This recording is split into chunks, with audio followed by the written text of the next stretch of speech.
My fellow Americans, since day one, my administration has been hard at work tearing down the barriers to job creation and economic growth.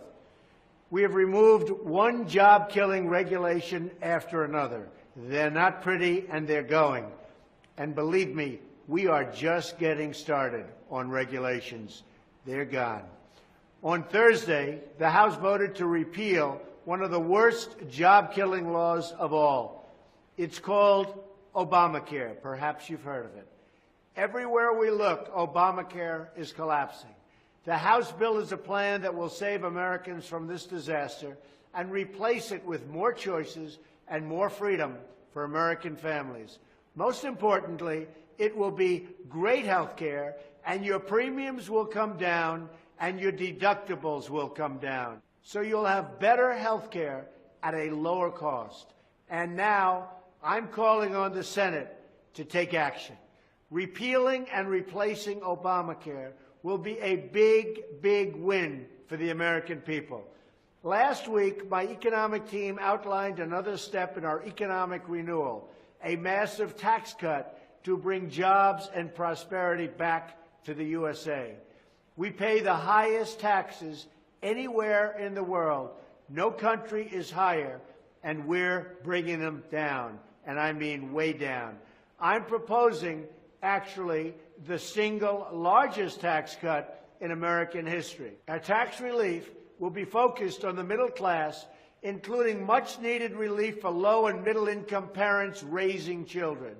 As we provide tax relief for working families, we must also stop crippling American industry. Right now, America's businesses are taxed at the single highest rate in the developed world. This is a self-inflicted economic wound that sends jobs to other countries.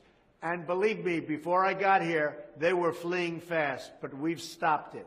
We want to turn our country into a jobs machine, a jobs magnet, something that really works again. We want America to be the best place in the world to hire, grow, invest, and start a brand new, beautiful business. And that is why, under our plan, we are cutting the business tax rate all the way down to 15%, bringing thousands of new companies and millions of new jobs to our shores. Today's high taxes on American business are a gift to the foreign countries taking our jobs, factories, and wealth, and we're not going to allow it any longer. Along with our historic tax cut, we are proposing dramatic tax simplification. American taxpayers spend billions of hours each year complying with our archaic tax laws, reducing economic productivity and job creation.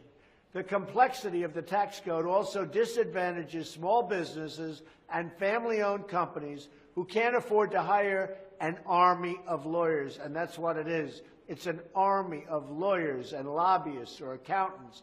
Other people can do it. You can't, and it's not fair to ask you to even think about it. That is why we are cleaning up the code, streamlining deductions, and eliminating many special interest tax breaks that largely benefit only the wealthy. Just weeks ago, millions of Americans filed their taxes on tax day. They were reminded again how much they give to Washington. We believe everyday Americans know better how to spend their own money than the federal bureaucracy, and we want to help them keep as much of that hard-earned money as we can. Tax reform, along with regulatory relief and fair trade deals, and we're going to make them fair, but even really good again for our country and for our workers, all of this will usher in a new era of prosperity in America and bring wealth, hope, and opportunity to those communities that need it the most. Together, we are going to fight for every last American job, and we are going to fight for great, great trade deals that are so good for our workers and so good for our families. Thank you, God bless you, and God bless America.